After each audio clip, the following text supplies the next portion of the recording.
We all experience challenging and difficult situations in life. In the face of these complexities, it is not always clear how to respond, what to do, or what to avoid. It's easy to get stuck in these moments and stop moving forward in life. Wholeness with Naomi is a program that explores our experiences with such encounters and provides tools and strategies that can enable anyone facing these hardships to continue walking their path in life. We can't wait to meet you on this journey. Tune in, your life is about to change for the better. Welcome to our program, Wholeness with Naomi, where we talk about difficult and sometimes different situations that may come our way. More importantly, we talk about some of the tools that you can use as you navigate in this difficult and different paths that you may find yourself in. Today we have a very special episode, and we're talking about women. We're talking about women that are living in and coming out of prostitution. What hope looks like for them. How do they discover or rediscover their identity and coming back into the society and finding their purpose and their calling? Joining us today on the show is Miss Tabeth. Welcome to the show, ma'am. Thank you so much, ma'am. What inspired you, Miss Tabeth, to work with women that are involved in prostitution? Well, I think the whole thing was born out of my journey. Okay. My journey, I'm in my second marriage.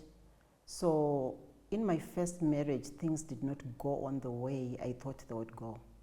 We're a Christian couple and everyone admired us, but what happened is I actually experienced a lot of cheating in that marriage, Okay. to the extent that the whole thing collapsed. So after that, I can say during that process and also after the divorce, everything was not well with me. From financials, I hit the rock bottom. Life was not okay for me. And as I was in that process, I still remember there was a time when I was praying one night, and then God spoke to me and said, it wasn't a vision, probably it wasn't a vision or a dream, and God said to me, what the devil intended for bad, I'm going to turn it for good. Okay. I didn't understand what that meant at that particular moment because I was still ailing. But as time progressed and I healed and God started rebuilding me, that's when I realized that God was pushing me to reach out to women who are living in shame. So it's not like I experienced the prostitution myself, but what I went through made me to have a passion to reach out to women. Sometimes it looks like sex work is so easy. Okay. You just go into the streets, you find somebody and then you are paid. But some of the stories that you hear them saying, they're out of this world. Sometimes someone gets someone and they're not even paid anything. And the amount sometimes which they are paid, the last I heard it was 50 cents, such a very small amount. And there are times when they're actually beaten for death. I've got a couple of ladies that I know. They were telling me a story where they were actually beaten by these men. So it's not a safe place to be honest. But I think it's all about desperation why they are doing it. So this issue can even become more serious because I have witnessed a few of these ladies who are used for rituals by these men. That's scary. That's very scary. They can take them kumakuba and then watangama rituals, and the thing is just out of this world. And apart from that, you would find that most of these women who are doing prostitution, they also do the same. They make sure that they go kunanga to reinforce what they are doing so that they get more clients. I remember at one point when I was talking to one of the ladies, she was saying, I want to leave these things which I was doing. I have bute, I have these clothes and all these other things that I want to leave because I used to go to this sangoma to get some help. So that's how bad it can become. So when we are reaching out to women, we are trying to reach out to them holistically. That is spiritually, economically, and socially. Because I discovered that we need all the three components. It has to be holistic. Okay, so this is coming from your own place where you're finding yourself broken and coming out of it, rediscovering your own identity as a person, and that is where this was birthed. Yes. That is really quite powerful. So do take us through, how do you meet these women? Actually, the whole thing started when a certain pastor went to Epworth, and he actually invited me to go with him. Okay. So he wanted to donate some shoes to the kids in Epworth. That's when I was exposed to women who were doing prostitution there. It was my first time, Okay. and I was very surprised. So I asked for an opportunity to be meeting with them and sharing Christ with them, which that opportunity opened up for me. Then I started doing Bible studies, reaching out to them with the love of Christ, and I saw many of them coming to the Lord, which was really amazing. So that's how the whole thing started. So every time when we finish doing the spiritual part, that's when we also do the economic part, because we don't want a situation whereby we have powerful women of God who have nothing in the pocket. We want a situation whereby someone is really loving God, at the same time they can fend for their children and give their children a good life. And I think that is a well-rounded approach, because even after ministering to someone, so long they do not have the means to be able to do life, pay tuition for their children, That's right, yeah. put food on the table, it puts them in a place where they may go back That's to right. what they're coming out of. That's very right. So what sort of challenges do these women face as you interact with them? Oh, like the first time I just saw them, I could see bitterness written all over them. Okay. You know, you could see unforgiveness and that resentment. So you'd find that in most cases, these are people who have been psychologically abused, and every time, that's why they don't even care. When you see them fighting, it's like there's no tomorrow. They don't even care even whether tomorrow will come or not. There are people who do not care about their lives. They can't really fight. There are people who are still trying to find themselves, but still they can't find themselves. So yeah, that's the kind of people that we are dealing with, very broken, and they truly need Christ. Ms. Tabeth, you know, from just sharing some other different people, sometimes you hear that women get into prostitution because it's their profession. Is that true?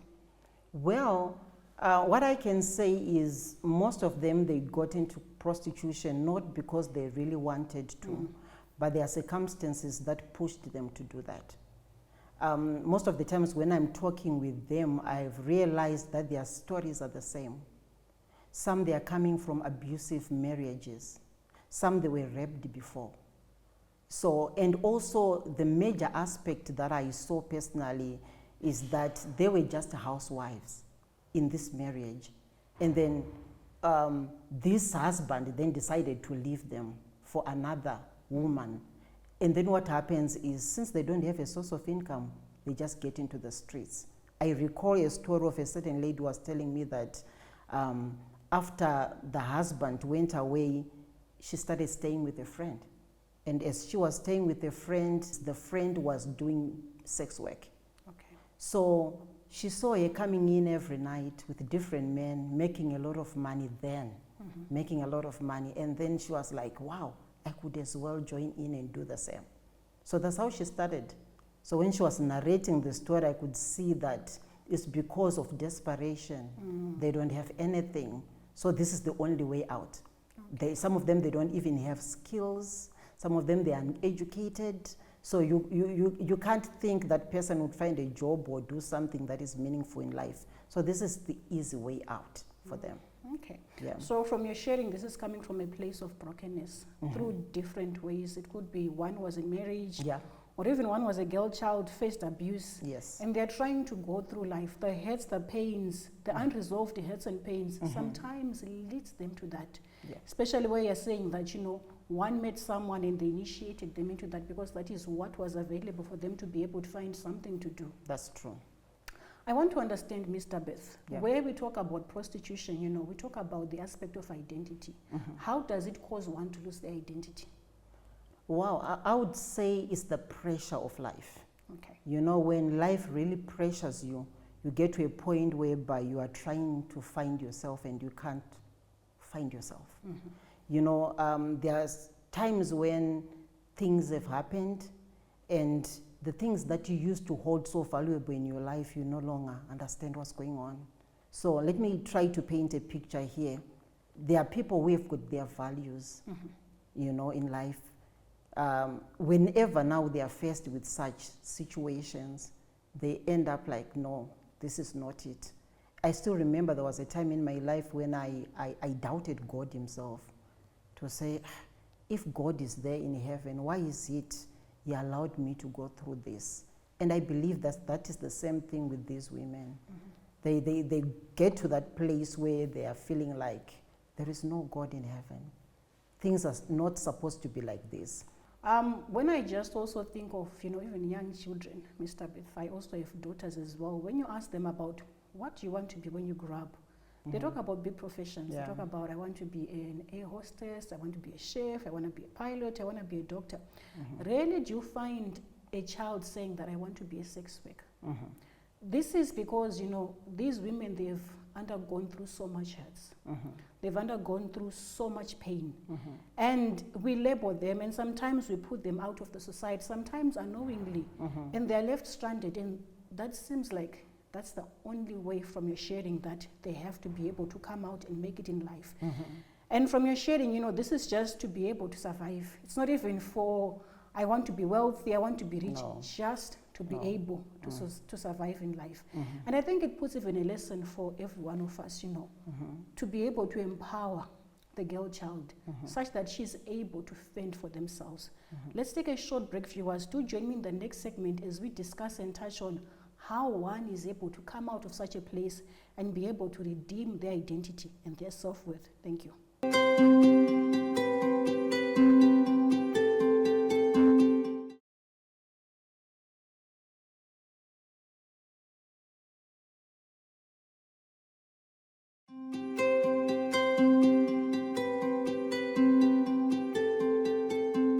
Welcome back to our show, Wholeness with Naomi. And today on the show, we're talking about women that are living as sex workers or that are involved in prostitution. Miss Tabith, how do these women start to work around healing or start to find themselves? The first thing we touch on is the aspect of spiritual, the spiritual. Because the main thing there is receiving Christ, getting to have a relationship with Christ. Because without Christ, we may do anything that we may do, but it may not help in any way. So when they have Christ, there are some issues that are dealt with only by having Christ, without even talking about the economic part of things. Yeah, that's when you see someone, after probably hearing a message, is crying in a corner, you know, crying out to God, because there are some parts in her life where God has really touched. And I believe that is very, very critical, and that's the main thing. So the second part is where we train them to be, we train them to fend for themselves. So, which is another main thing. Like what I said, we don't just want to grow women spiritually, then neglect that part where they need to take care of their families. And then the last part is when we actually send them back into their communities, so that they will be able to be leaders there and help bring change to others who are there. That's a lot of great work you're doing. Thank you so much. Yep. So from just the last point that you mentioned, that they go back into the community. This is the same place that they were known, that they're sex workers. How do they restore their dignity back in such a place, and where they also gain respect from people around them? Or it's always easier for someone whom they know.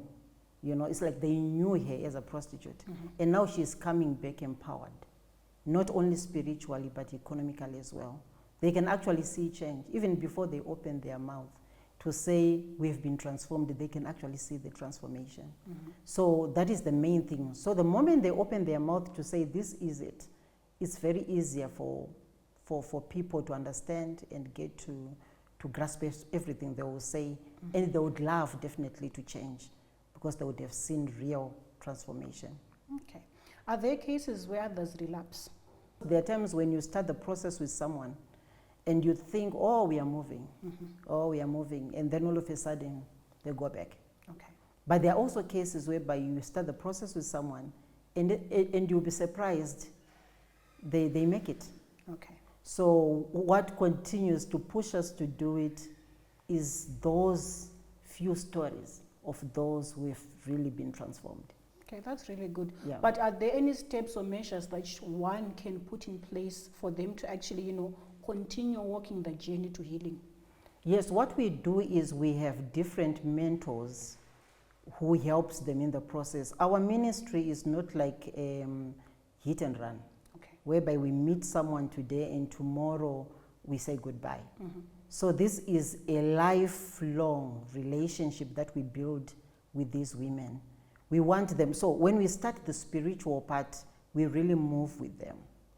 We started the economic part, that one, we are always together, So you find that we have different people.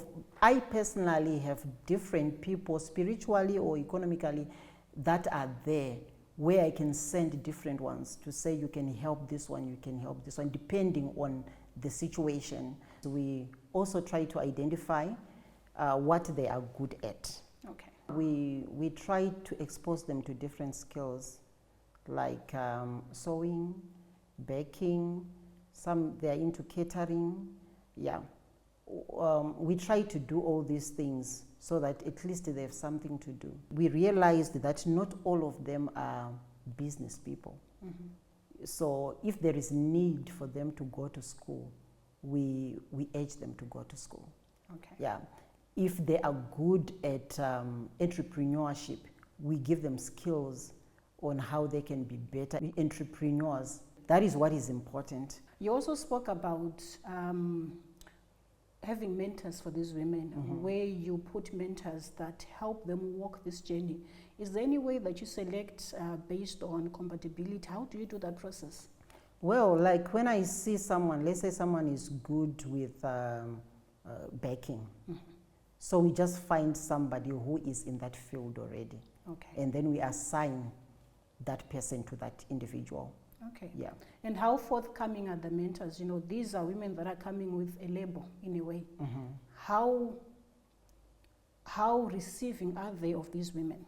I think they've understood how we work with these women. Mm-hmm. And when we get to a place whereby we are giving them out to mentors, already they know that they've walked the journey of restoration somehow and healing.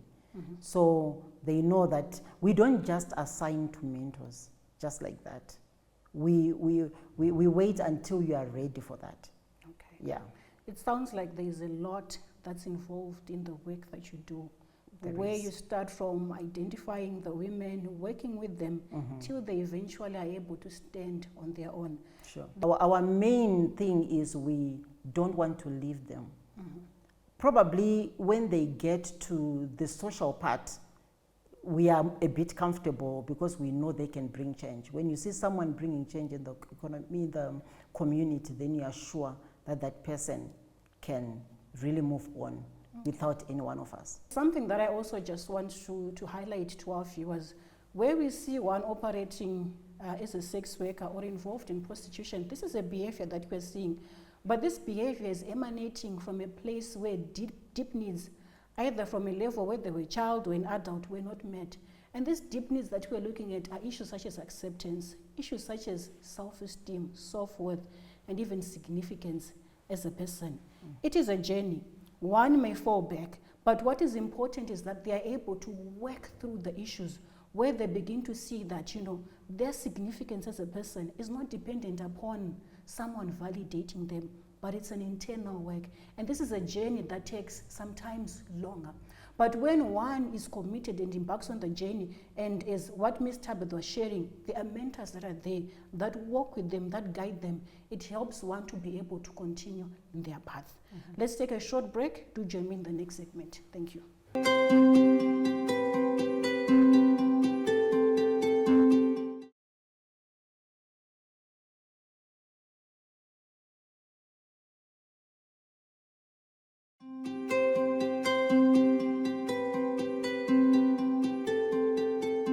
Welcome back to our program, Wholeness with Naomi. Ms. Tabitha, there are women that are watching the show that are struggling with their self-worth, their identity, and that have been broken. sometimes broken by the people that they loved, and they're in a place where they are vulnerable. What can you say to these women? All I can say to them right now is that God loves them and He truly has a plan for them. And one thing that women out there should understand is that God is a God of second chance. God loves you to the extent that He's always open for you to come back, even when you've messed up. Because some of the things that has happened to these women is is self-inflicted. For some, they were inflicted by others. But still, in both cases, God still cares and has got a wonderful plan for them. Thank you so much for that.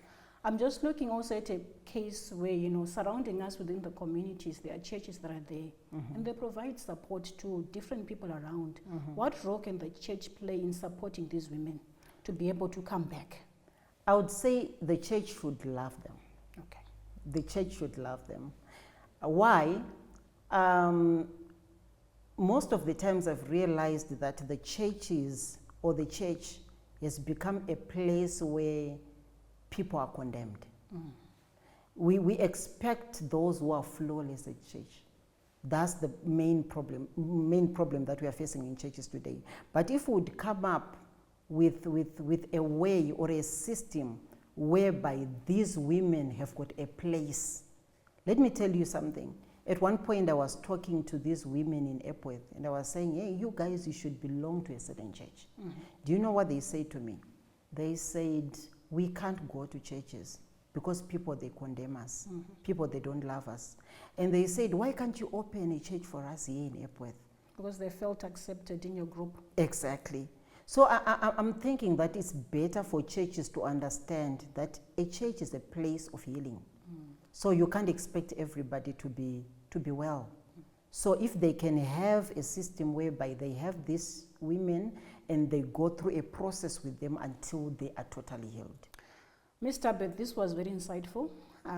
You shared a lot of insightful things, especially in the lives of women that are vulnerable, women that are broken and women that are hurting. And I also just want viewers to be able to understand that when one is involved in prostitution or as a sex worker, it's a behavior. But that behavior is crying out because these women have made so much pain. They've made so much hurt. Issues like abandonment are at the core. And as a community, this is something that we should not point fingers at, but where we come to a place where we ask a question, what is it that we can do to help? It's not everyone that may be equipped to walk through with these women, but let's point them to the right direction. If these are coming from our families, there are counseling places that are there which are able to walk through with these women, where they're able to work on the issues that they encountered in life. Remember, we all go through life differently, and we also respond differently to the pains and to the hurts that come our way.